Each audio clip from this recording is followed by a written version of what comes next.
Well, morning, brothers and sister. Most welcome to today's class. Actually, it's our last or the final class here today. The rest of the work that will be left, it will be just exercises and your tests and assignments. That we can save some kilometers and do it down there, not coming this side. So we are handling today or covering today lesson 11 and lesson 12 of CROI, and that will be all for the semester. For the next 2 weeks until you go to the exam, it's 3 weeks. 2 weeks. Yes. Till around 29th of May, we will just be doing exercises together. Treating all those sentences, parsing them, doing the microstructure, English to Greek sentences, all those things. So today, basically, we are finishing off with the lessons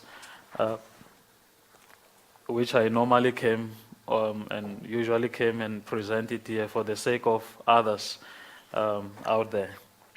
Right. You owing me an assignment or what?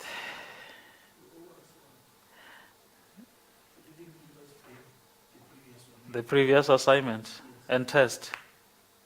No test. I did give you the test. Okay. Please, after this class, you can pass by my office during the day before 1 o'clock. Then you can have your assignment. I marked them, they are there. Okay, I just forgot to bring them along. Afrikaans class also, if one of you is having some time to pass by my office and come and take your script, I marked them, they are there, and fortunately they are looking good, if I still remember well. Many of you did very well in that assignment, but some still you're struggling. I'm not sure how, but we will address that tomorrow as we continue doing the exercises. Okay. Right, we are coming now to lesson 11. I'm very sorry today. I actually made a mistake. I saved a file, an uncompleted file actually. I was working on my laptop and I thought I was saving. As I was saving on my laptop. When I opened here on my external hard drive, I found an uncompleted file. The completed file has the Afrikaans translations and everything else. It's there. But the uncompleted file, it's not, the incomplete file, it's not so good.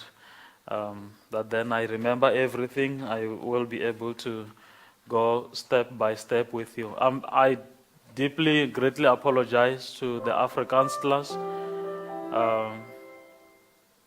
for the English only. What are we busy discussing today? We are busy with the imperfect medium. The imperfect medium, passive, indicative, and there is a confusion there. It can be medium and passive and again active, just delete that. That's why I said this file is incomplete. It cannot be active and medium in the same time. Okay? And then again, we will explain. You can see there in my complete file, we're talking kai, the adverbial kai, to recognize and explain certain then constructions. I will look at that later on. To recognize and explain the primary part of the verb. I will tell you more about this.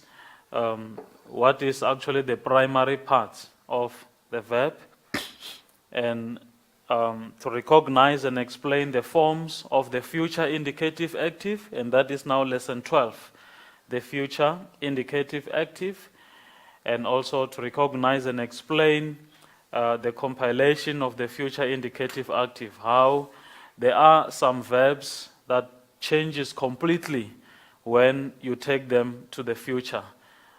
So we'll also talk about that. Second last, recognize and explain the regular future verbs, irregular future verbs. This is basically what I'm talking about. Some words looks very much irregular. The moment you take it to the future, it loses that first form. The dictionary form changes completely. So my advice in many of those words is learn them as new words altogether. Then you won't struggle. And lastly, to recognize and explain the future indicative of Amy. I'm sorry for that again. We're talking about that verb again, Amy. You encountered Amy in the present indicative active, you remember? And then again in the imperfect. And now we are coming with the form of Amy also in the future. Okay. I can assure you, you're writing a test when? Tomorrow. On lesson 9 and 10.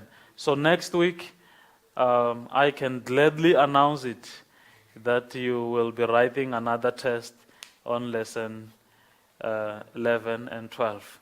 And definitely you will have to conjugate Amy also in the future, indicative active. Okay? Now, come on. Let's start with the imperfect middle passive indicative. The imperfect middle passive indicative. Let's do a bit of revision here. How many tenses do we have in Greek? 6. 6 tenses. Who said 3?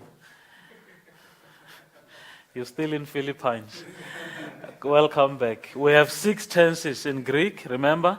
We dealt with the present, and now today we are going to do the future, and then the perfect, it's still to come, and the aorist, it's still to come, and then imperfect, it's what we have done already, and then the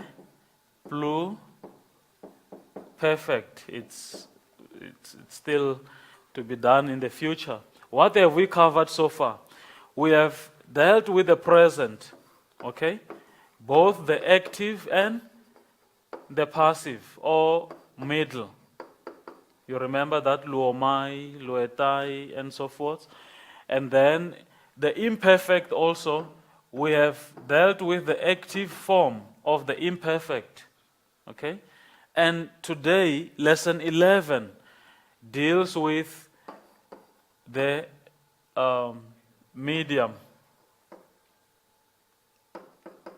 The medium or middle, the middle, passive also. And that is basically what we'll be doing today. That is for today. And then also the future, again for lesson 12. And then we will be left only with the perfect, aorist, and pluperfect. So come next semester, we will have covered all the tenses. But this time, at least 3 of them, we have gone halfway. All right. So that is basically what we have in lesson 11. It's not so long. It's a very, very straightforward lesson. If you have your books, Afrikaans class, let's look at page 59 of Croy. That's where you will get your imperfect, passive, or middle indicative. We are still using the same verb. Here, fortunately, I have it. Before we come to the adverbial guy, we're still using the same verb, lu'ua. Remember, what did I say? What is the main difference between the primary tenses and the secondary tenses? The augment. Must I repeat that? The augment. Okay? Most of all of them, all the secondary tenses, the aorist, imperfect, and the pluperfect, they have an augment in the beginning. But with the primary tenses, they do not have augment. So therefore, here we are dealing with an imperfect, which is a secondary tense. And when you look at right there at the beginning, you have the augment, okay? And then you have the root of the verb, and now you start with the new endings. Elu omen. Elu omen. I was being loosened. Okay? I was being loosened. My Afrikaans look so bad there. I'm not sure what is happening there. It's an incomplete file. I really apologize for that. But then you can look also in the book how it is translated. Elu ou. Look at the endings. Elu eto. Elu ometha. Okay? Elu este and elu onto.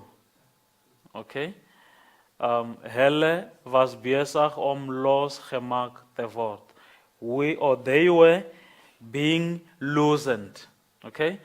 Again, you can see that it is pretty much the same with the imperfect active indicative. The only difference is that now you are dealing with a medium or passive, a middle or passive. It's no longer active anymore. It's something that was happening in the past, and it happened repeatedly, but then the subject was not performing an action, but the action was performed upon the subject. That is the only difference. You understand what I'm saying? Just like in your present indicative active, I kick. Then we came in lesson 9, we said no longer the subject performing an action, but the action is performed upon the subject. Now, I am being kicked. You understand? In the imperfect indicative, I was kicking. I was loosening. But now in lesson 11, the focus is no longer on the subject performing an action. The focus is on the action performed upon the subject. I was being kicked. I was being loosened.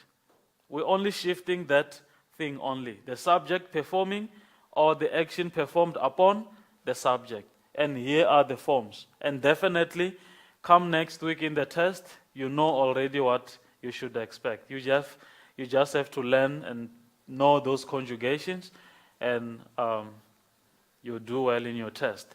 But then going into the exam, you must be able to apply this without the help of the book. So you must know them. Okay? Any questions so far? Your imperfect, middle, passive, indicative, elu omen, elu ou, you have it there in the book, and then elu eto, elu ometha, elu este, and elu onto. It's just a comment. These two, on the plural form, Yeah. they are the same as that on chapter 1. Chapter 9, sorry, chapter 9. I told you I just copy and paste. You mean that accent? Yes. Yeah, sorry, it's not there. You can see also in the book. That's my mistake again. Yeah. But then look at the endings. And well, the fact that there is an augment at the beginning, and then check also all the endings. There is no that accent there, the acute, which I included. It's not there.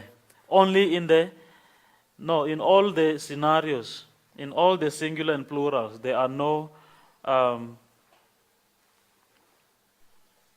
accents there. Just please, when you want to give it to me in the test, please remember that it's not there. Okay? It's just a mistake there. It's easy to copy things and paste than to go into the symbols and type one by one, and the Greek symbols. It takes time. Okay? Basically, lesson 11, it's all about that. And then the last thing, maybe, in lesson 11, we have the so-called adverbial kai. What do we mean by this? Most of the time, so far, actually that is the statement I have, In addition to its regular use as a conjunction to join two elements or two phrases or two sentences, kai may be used with a single element as an adverb. Okay? Not just a conjunction, but kai can be used as an adverb. That means it has everything to do with the verb. All right? In such cases, it will be translated as also or even. And I want us to go to that example in page 16. Okay, read for us that Greek sentence, the example under adverbial kai. Yeah. Where are you? On top of those? Yeah.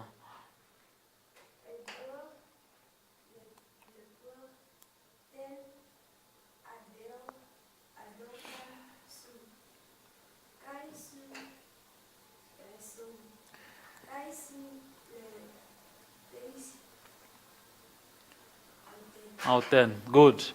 We are looking at that sentence. Look at the kai in the second sentence. Egu bleputen adelphesu, kai su blepes auten. Sometimes I feel like I'm reading it wrongly because I'm now so used to this modern way of reading. Egu vlepu ten adelphensu, ke su vlepes aften. That's how they read it. With the vu and the af and the vle and all that. It's just nice to read it like that way. So, fine. Look at the second phrase, the second sentence. Kai su blepes auten. It's the use of kai there, it's translated also. I see your sister. I see your sister. Do you also see her? Now that kai, it's not just translated as n. If you put n there, you will see it doesn't make sense. Okay? I see your sister. And do you see her? You see. Do you also see her? We're talking about the same thing here. Okay, I see her and you see her. Do you also see her? You understand? So you translate it as also. And then going forward with your second sentence, Pararai, can you read that for us? Unfortunately, our Afrikaans class cannot talk back, as I was told. We will do more of the reading tomorrow in the class, please. I want to go with you on the reading practice. Okay? Can you read that? Pistoes.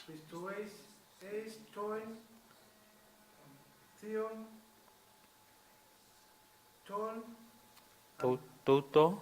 Tot. Tot. Tot.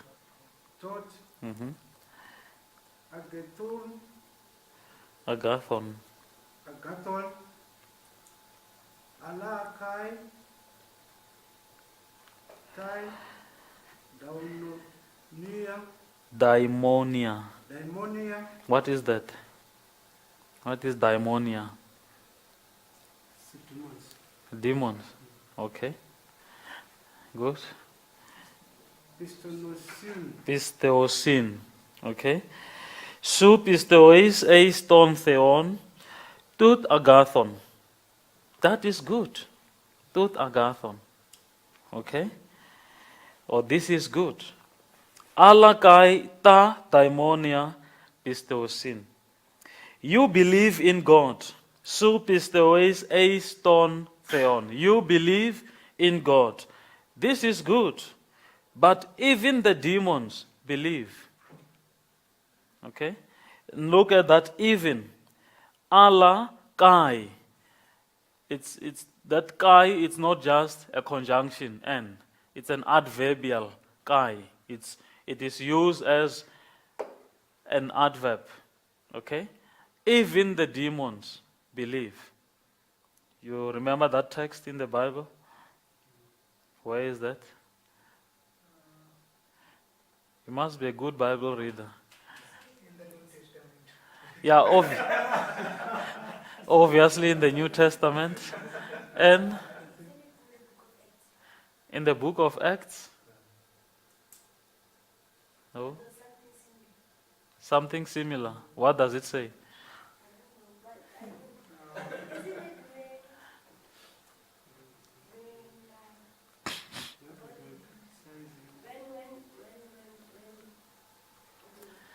Now I want to see pastors who don't read, who are not reading the Bible. Do you know where this message is in the Bible? Pastors, help me. I don't go to church. I don't know anything about the Bible. Now I come to you and say, Pastor Pararai, there is a verse in the Bible that says, you believe in God. This is good. But even the demons believe. Help me, Pastor.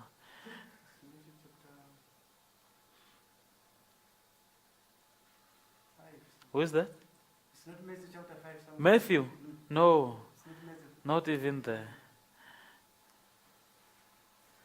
Not even there. Mukesh, New Testament. From which book out of the 27?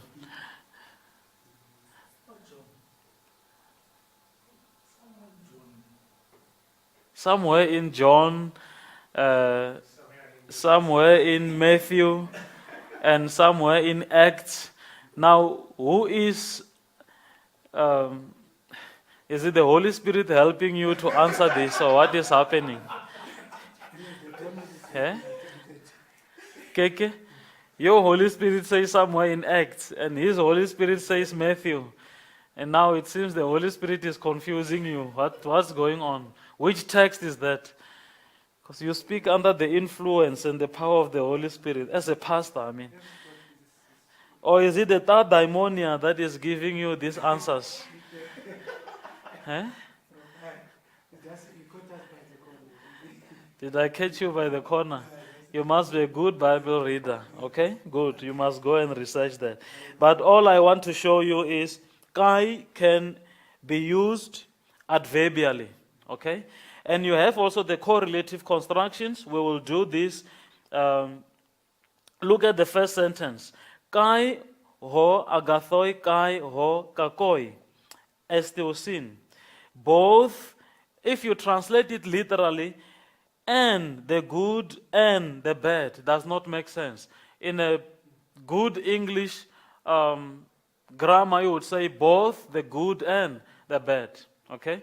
Those conjunctions, kai, kai, kai, kai, you translate it as both. And then you also have the weak conjunction called te. Te, you see dot, dot, dot, te. You will also translate it hemas, te, or adelphos, didaskei. Again, you must te, he, adelphe, didaskei. As the brother is teaching us, so the sister is teaching you. You understand? So, in this, go into the text aware of this kind of construction. If you see kai, kai, kai repeated, or te, of te, kai, te, hute, and so forth, please read all those notes. We will do this practically in the class together when we will be busy with the sentences. See how you translate that. It's not a difficult thing, okay? I don't want us to waste much time. I want us to go straight to our last. That's all about lesson 11, actually. You see, we could finish it in 5 minutes. Okay? Now, lesson 12. Remember the 6 tenses we spoke about: the present, the future, under primary tenses, and the perfect. Now we are done with the present, active, passive, middle. Now we come to the future, indicative, active. All right. Now there is this thing called the principal part of the verb. So far, you have done the so-called the vertical conjugation. Conjugation. You used to give all those 3 first person and the 3 plural forms. Luo, lues, lue, luomen, luete, luosin, and so forth, right? Now you will also do the so-called horizontal conjugation. What do we mean by horizontal conjugation? We talk about the principal part of the verb. Let's get into it. The following tense of voice combination has been introduced. I'm reading this because I don't have I said my file is an incomplete one, you can see. But then I had some notes in my other file completed nicely. Then unfortunately I saved a wrong document. Please, Afrikaans class, let's do that together. Or let me not, okay, I will come back to the principal part of the verb. When we talk about the principal part of the verb or the horizontal conjugation, we talk about the present indicative active, the first person singular. What is that? It will be lu'uo. Only that. And as you pass it going forward, your second one will be the future. Indicative active, first person singular, which is lusuo. And then from there you go to the aorist.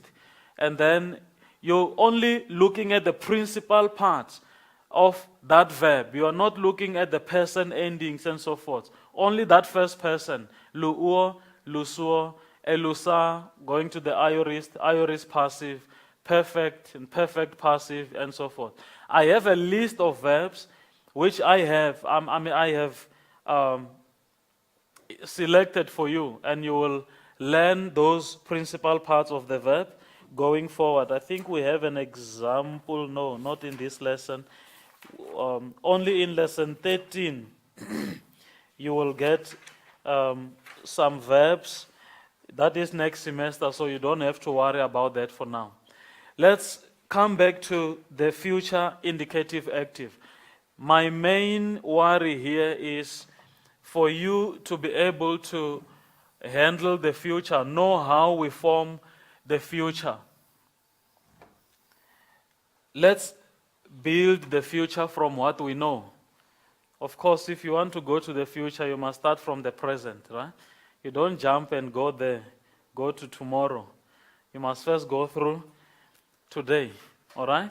What do we have in the present indicative active? Lu'uo, lu'eis. Must I do this?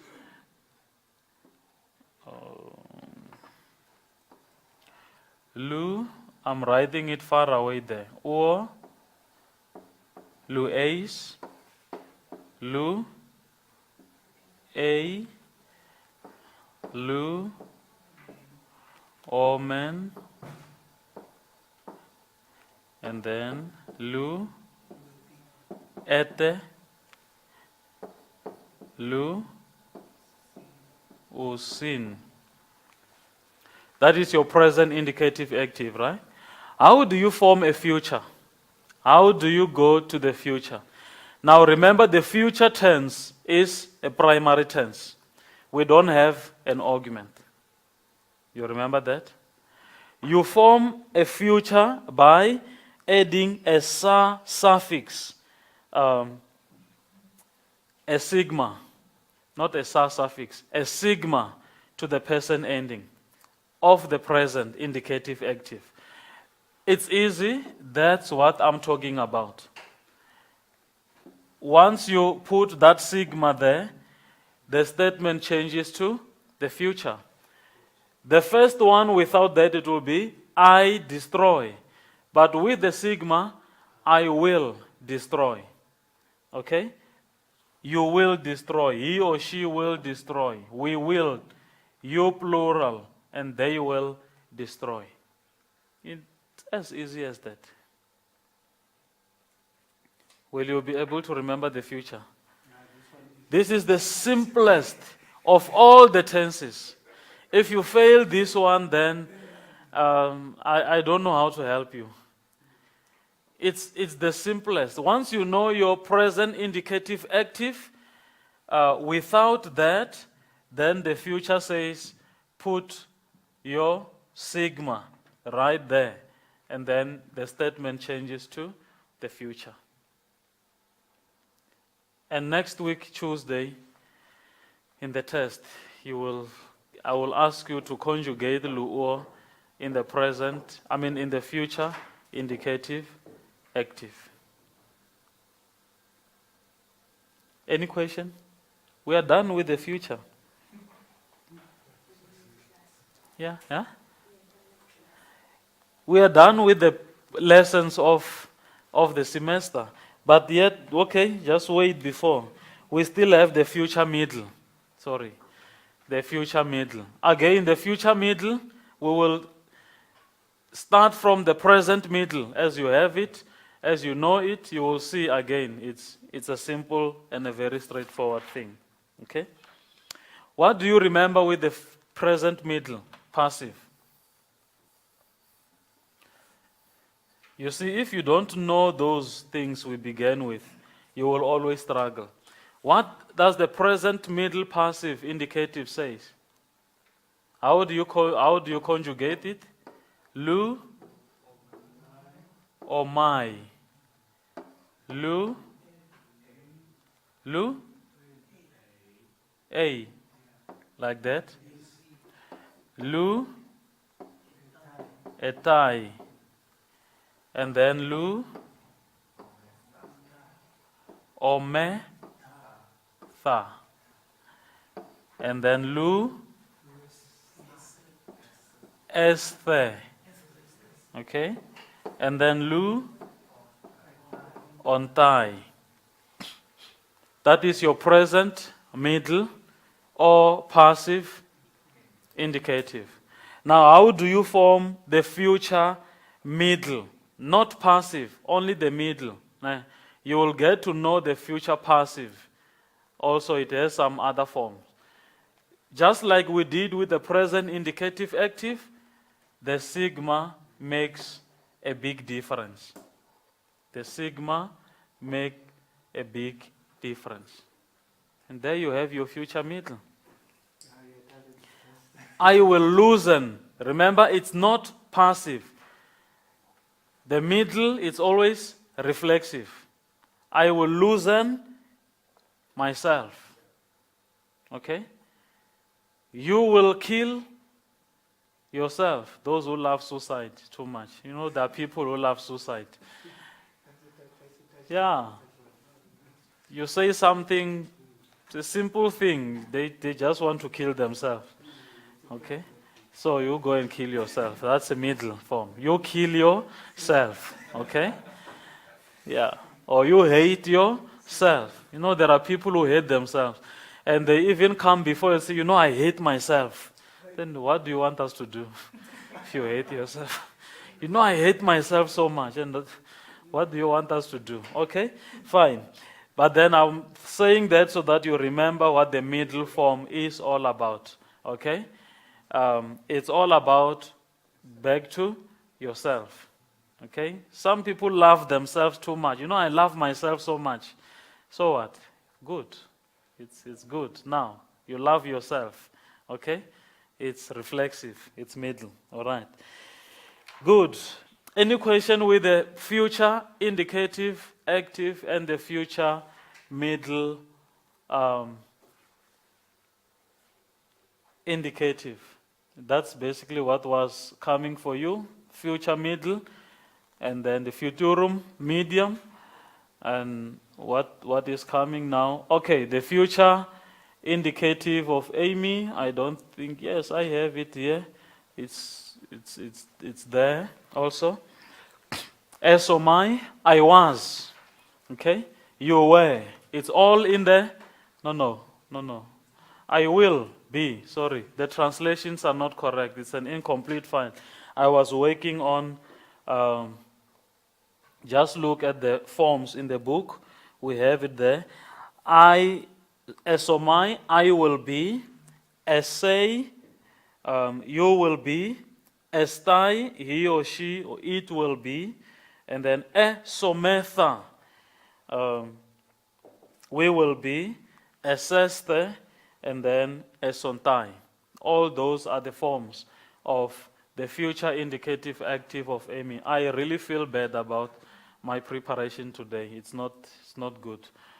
It's just the confusion of saving the file. I have a complete file on my laptop. I'm sorry for that.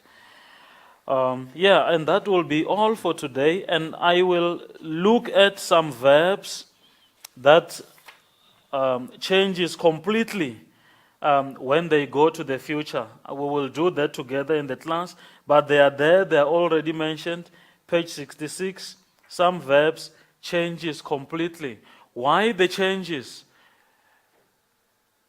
The changes are caused, more especially look at the verb like pempuo. When you take it to the future, with luuo, it's easy because you only put a sigma between your person ending and the stem, right? But some verbs are different. Look at the verb pempuo.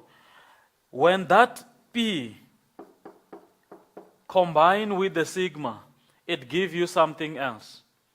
How do you translate that? Psi. And then you have the consonant psi in Greek. So therefore, if you take that pempuo into future, then you end up with something like pepsuo. You get a scenario where the P and the sigma, because we need the sigma for the future, just like we have it in luuo, it will apply to all the verbs. But some verbs are different from luuo. That sigma of the future will combine with the consonant, whatever consonant is there, will have to combine with the sigma. Then you see that change. It tells you now, I am in the future. It will be, I will send. It's not I send anymore. Anyone who did not understand what I've just done? I said verbs are different.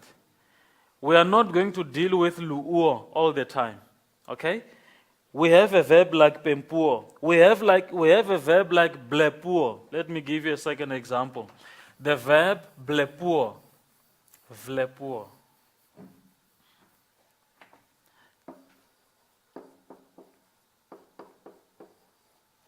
How do you take it to the future? That P again, because the rule of the future says before the person ending, you must put your sigma. Okay? If you take it to the future, this is what is going to happen. That P will combine with the sigma and you have your person ending. And that too, I'm doing a kind of mathematics now. Okay? It ends with that. Blepsuo. I will see. And then you have, okay? It will be wrong if I read it like the first one. The second one, yeah. This is wrong, yes. Okay. That combination of the two give you that psi. Okay? Some verbs, when you take them to the future, they change completely. They won't even allow you to do this. All right? For instance, a verb like ginomai, I become. Are you there in page 67, Afrikaans class? Are you following? Page 67. We're looking at the irregular futures. And I want to read that for you. A few common verbs that are regular in the present have deponent futures. Some verbs that are deponent in the present tense will also be deponent in the future. What is a deponent verb again? What is a deponent verb? It's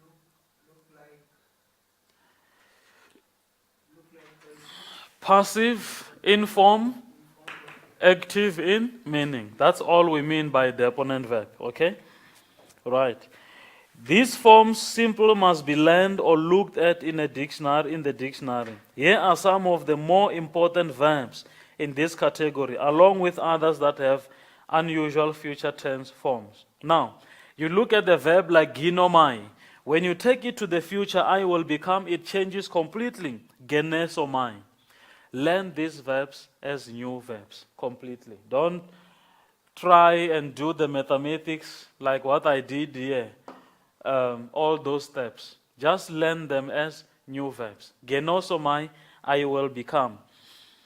Ginosko, a very, very common verb. I know.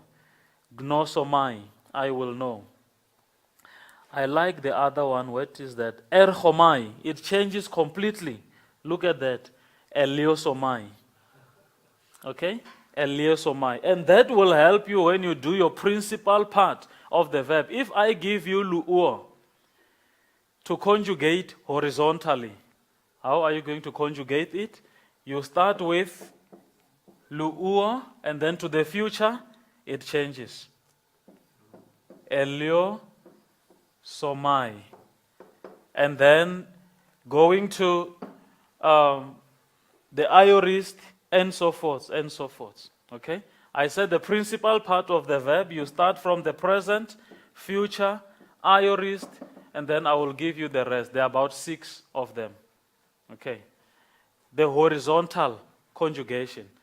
The vertical conjugation, that's where you talk about lu'ur, lu'eis, lu'ei, lu'omen, lu'ete, lu'osin. But with the horizontal conjugation, you start with the present, then the future, aorist, and so forth, and so forth. I will give you a list of all those verbs that we'll be dealing with. Okay. So, again, the future indicative of Amy. And, pardon me for that. Now we are coming to our favorite part of the class. I hope you like this as much as I like it. Doesn't help for me to talk the whole day, but we can't handle the exercises and so forth. Tomorrow, I'm not taking you to lesson 12 yet. We will do lesson 12 together on Friday.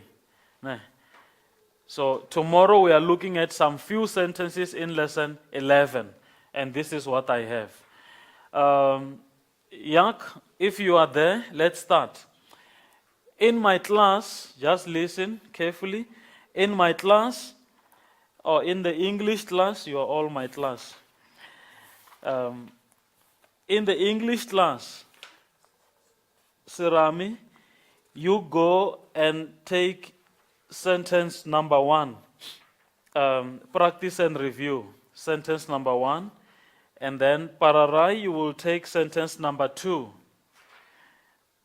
That is your sentence. You do everything. Microstructure, analysis, translation. Mukesh, you take number 3. Sentence number 3. Don't look at those ones. I'm giving you a completely new thing now. I will tell you what to do with those ones. And then Sean Shin. Okay. Sentence number 4. Yes. Yeah. Why are you always, you love that daimonia? It's there in sentence number 4. It's always following you. Yeah. Keke, you do sentence number 6. Are you there? Okay.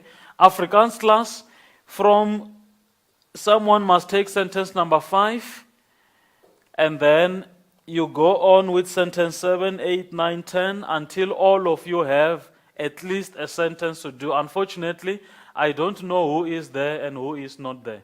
But let's see or meet at the corridor on our way out after this class, and then tell me who has done, who is doing which sentence. Now, all of you, each one of you must work on this.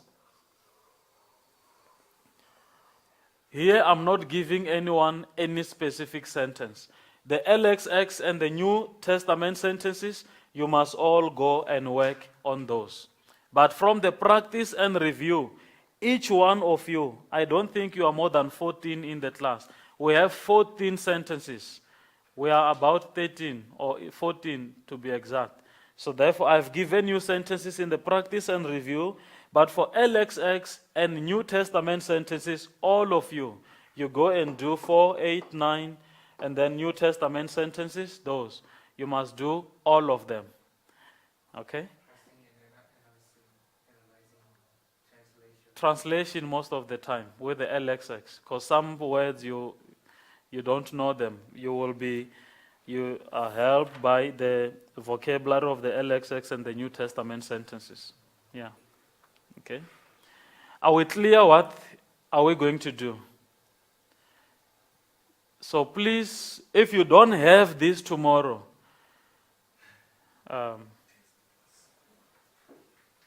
I said you have right to education, but don't come to my class. If you're not having this tomorrow, most especially your specific sentence on the practice and review, I will pardon you at least if you did not finish this. But then, as for your specific sentence, I need that. If you don't have it, we will gladly enjoy more oxygen than you coming and finish our oxygen in the class. So please, I mean it. Don't come without it. You greet me at the door, you greet me with your sentence to say, I am done with my sentence. If not, please, enjoy the comfort of your flat. Don't come. You can go and report to the rector and say, he told us not to come. I will say, because he was not prepared. Okay? You come to the class prepared. Anyway, that will help us a lot, please. If you come unprepared, it doesn't help me. I will talk. I know these sentences. I teach this day in and day out, but I am here to help you. So come prepared. Bring those mistakes. We will correct them together in the class, and that's how we learn. That's how we grow. Okay?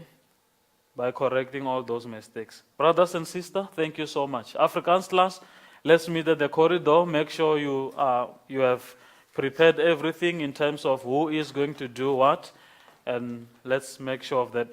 Jack, if you are there, please give the rest all those sentences. I will see you tomorrow with your prepared